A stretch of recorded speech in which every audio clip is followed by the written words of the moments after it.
लेके चलते हैं। जैसे कि सभी स्पीकर ने अपने अपने विचार रखे, सभी ने काफी खुल के बात की कि ये समस्या है और समस्या है तो इसके समाधान के बारे में और इसके प्रिकॉशंस के बारे में, सावधानी के बारे में हमको सबको विचार करने की जरूरत है। जैसे कि ये समस्या है, ये सभी की समस्या है और सभी से जुड़ी हुई समस्या है।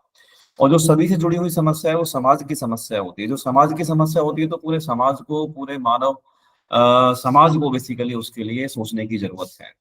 यदि बच्चों में संस्कारहीन सनातनी समाज में आज उनका अभाव हमें प्रकट हो रहा है अपने सनातन के बिहाफ पे, तो बाकी भी समाज, बाकी भी धर्म वालों को उनके प्रति सोचना चाहिए यदि वो धर्म के साथ हैं तो। यदि वो उस चीज के लिए चिंतित नहीं है तो इसका मतलब वो अधर्म के साथ है, वो अधर्मी है और एंटी सनातनी है। सनातन में संस्कार सिखाए जाते हैं, सनातन में अधर्म नहीं सिखाया जाता, सनातन में किसी का गला काटना नहीं सिखाया जाता, सनातन में किसी चीज को गलत तरीके से नहीं दिखाया जाता। तो सनातनी और एंटी सनातनी की जो डेफिनेशन है वो समाज अपने आप डिसाइड करेगा समय के हिसाब से।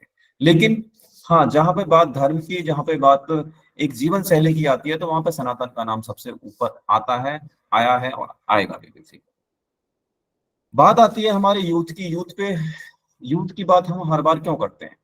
क्योंकि यूथ पे ही हमारे देश का भविष्य है, यूथ पे ही हमारे खुद का भविष्य है, यूथ पे ही हमारे परिवार का भविष्य है, यूथ पे ही हमारे समाज का भविष्य है। मतलब कुल मिला के जब यूथ ही हमारे हाथ से निकल जाएगा, हमारे कंट्रोल से निकल जाएगा, हमारी एक्सपेक्टेशन के हिसाब से वो कामयाब नहीं होगा, हमारी एक्सपेक्टेशन के हिसाब से वो अपने प्रोफेशन में कामयाब नहीं होगा, हमारी एक्सपेक्टेशन के हिसाब से वो संस्कारों में कामयाब नहीं होगा, तो लास्ट में केवल और केवल रिग्रेट करने के अलावा हमारे हाथ में कुछ नहीं होगा। क्योंकि समाज में ये गैप उस लेवल पे बढ़ता जा रहा है, यदि इस गैप को हमने देखा नहीं, समझा नहीं, जैसे संजय जी ने बोला कि पहले हम कम से कम किसी चीज को एक्सेप्ट तो करें, पहले किसी चीज को समझें तो सही। जब तक हम उस चीज को समझेंगे नहीं, एक्सेप्ट नहीं करेंगे, तो उस चीज के सॉल्यूशन के बारे में कैसे सोचेंगे?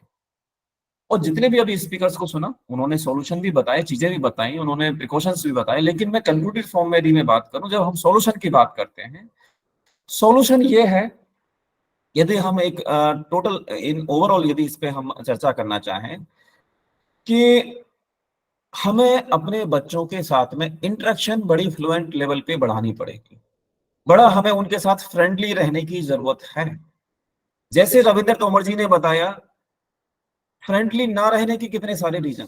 यदि हम घर में उस टाइम पे आते हैं जिस टाइम पे बच्चे सो जाते हैं और हम पूरी तरह से ड्रिंक करके आते हैं, क्या हम बच्चों से इंटरेक्शन कर पाएंगे? ना शाम को इंटरेक्शन कर पाएंगे, ना सुबह को इंटरेक्शन कर पाएंगे, दिन में तो मतलब ही नहीं है। संस्कार कौन देके जाएगा?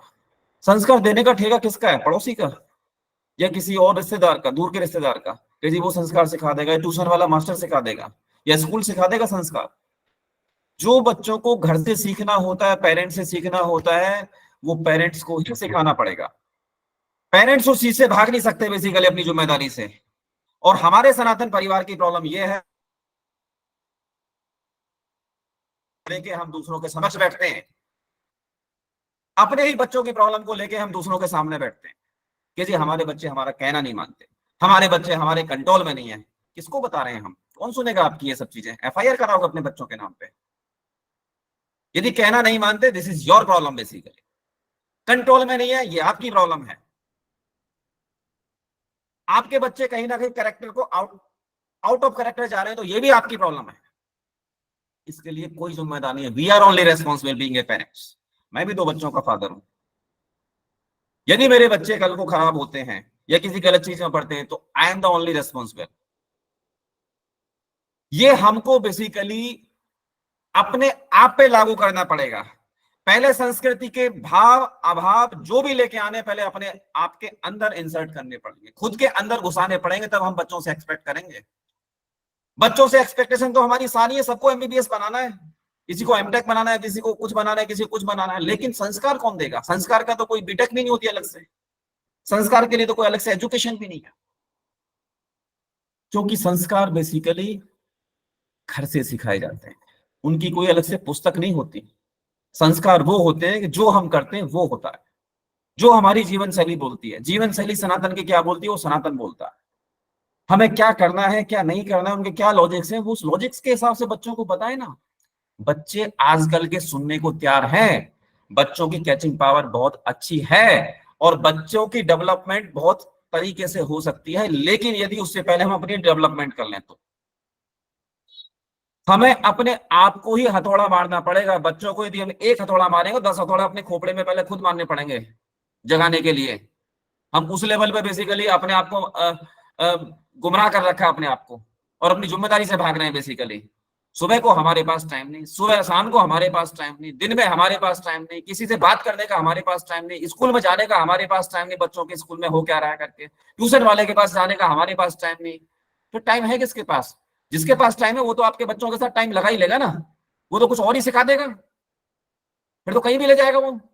फिर आप किसी को दोष मत देना कि ऐसा हो गया वैसा हो गया, फिर केवल और केवल प्रायश्चित करने के अलावा ऐसा कर लेते तो, वैसा कर लेते तो, ऐसा हो जाता तो, ये नहीं यहाँ पढ़ाते तो, उसको वहां पढ़ाने के लिए दिल्ली नहीं भेजते तो, उसको चेन्नई नहीं भेजते तो, ये एमबीबीएस के लिए अप्लाई नहीं करते फिर तो निकालते रहना आप, कराते रहना एफआईआर। जितने सारे तोके, बहुत सारे केस चल रहे हैं गवर्नमेंट के अंदर, उनके भी तोके जवाब निकल गए होंगे। 10 साल से केस चल रहे हैं, 20-20 साल से केस चल रहे हैं, और केस लड़ने वाले भी मर चुके हैं बेसिकली, और केस आज भी क्लोज नहीं, मरने के बाद में भी लड़ते रहना केस।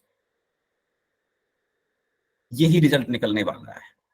जब जब हम अपनी अपनी जिम्मेदारियों से भागेंगे, nobody will take your responsibility, और nobody will bother about your responsibility. क्यों आपके लिए भगत सिंह बनेगा कोई भी आदमी? कोई भी नहीं बनेगा। आपको अपना भगत सिंह खुद बनना पड़ेगा, अपने बच्चों के लिए, अपने परिवार के लिए, अपने फैमिली के लिए, अपने सनातन के लिए, अपने समाज के लिए। हमारी प्रॉब्लम यही है कि हम बेसिकली दूसरों के लिए उंगली उठाते हैं हम, और दूसरों को ही टारगेट पहले करते हैं, दूसरों के ही बच्चों को हम ज्यादा सिखाना चाहते हैं, दूसरों के बच्चों में ही हम ज्यादा कमी ढूंढते हैं, अपने बच्चों और अपने परिवार के प्रति हमारा ध्यान ही नहीं होता। ये हमारी कहीं ना कहीं कमी है। इसको पहले हमें अपने आप पे होमवर्क करने की जरूरत है, अपने आप को एनालाइज करने की जरूरत है, being a part of the family, being a head of the family, कि हम क्या रेस्पॉन्सिबिलिटी फैमिली के प्रति ले रहे हैं, और क्या रेस्पॉन्सिबिलिटी हमने ली है, और क्या रेस्पॉन्सिबिलिटी के लिए हम कमिटेड हो रहे हैं अपने आप से। ये सारी चीजों पर सोचने की और मंथन करने की जरूरत है। आप सभी लोग समझदार हैं, सक्षम हैं, एक्सपीरियंस में हैं, अनुभव है। ऐसा नहीं है कि आप नहीं जानते हैं, आप भली भांति जानते हैं, लेकिन ये पहल करने की जरूरत है। अभी समय नहीं है इन सब चीजों के लिए। बहुत कम शब्दों में आप लोगों को अपने अपने स्तर पे, अब ये शर्माने सक्षाने वाला समय नहीं है। रिश्तेदारों के भी बच्चे, यदि आपको लगता है कि वहां पे आपको लेक्चर देने की जरूरत है, बात करने की जरूरत है, करिए। बुरा मानते हैं, मानने दीजिए, but you have to take your responsibility. Being है बेसिकली, आपको यदि पेन है किसी के प्रति, अपने परिवार के प्रति, अपने रिलेशन के प्रति, आपको बोलना पड़ेगा। बुरा तो वैसे भी लोग मान ही रहे ना। कौन सा आपके प्रति डेली फूलमाला पहनाने के लिए आ रहे हैं रिश्तेदार आपके प्रति? आपके यदि रिश्तेदार के बच्चे, आपके लगता है आपके फैमिली के प्रति, आपके कजिन, आपके आपके भाई के बच्चे यदि लगता है कि वो गलत रास्ते पे हैं, क्या ये आपकी ड्यूटी नहीं है कि उनको इंकित करना, या उनको उनको बेसिकली इंडिकेट करना? किसका वेट कर रहे करके? पड़ोसी आएगा कोई दूसरे गांव से चल के, वो बताएगा कि आपके बच्चे बिगड़ रहे करके? कंट्रोल करिए, मारिए मुंह पर रैपट दबा के करके। आप अपने राइट्स को बेसिकली भूल रहे हैं पेरेंट्स। किसने रोका हुआ करके? यदि बच्चे 20 साल के भी तो भी आपका राइट्स है रैपट मारने का, मारिए। ये राइट्स बेसिकली आपने आपने खो रखे हैं, अपने राइट्स, अपने अधिकार आप सब भूले हुए हैं बेसिकली बीइंग ए पेरेंट्स। कि बच्चे आपके बड़े हो गए तो बच्चा बच्चा यदि 50 साल का भी हो जाएगा तो भी, यदि उसका बुजुर्ग जिंदा है ना, 70 साल का, 75 साल का, तो भी उसका राइट्स है उसको रैपट मारने का, तब भी वो बच्चा ही रहेगा पेरेंट्स के सामने। ये चीज हमें समझनी पड़ेगी, और अपनी यूथ को भी समझाना पड़ेगा कि माँ बाप की हैसियत क्या है, माँ बाप की अहमियत क्या है, और पेरेंट्स की अहमियत क्या है बेसिकली, मतलब बच्चों की अहमियत उनके प्रति क्या है। दोनों को एक दूसरे का पल्ला समझना बहुत जरूरी है। हम इन्हीं जिम्मेदारियों से, फॉर्मेलिटियों से भागते रहते हैं, और हम दूसरों पर डालते रहते हैं। तो इन सब चीजों से हमें बाहर आना पड़ेगा। मैं अपने शब्दों को विराम देता हूं, बाकी 1-1 मिनट का कवर में 2 या 3 स्पीकर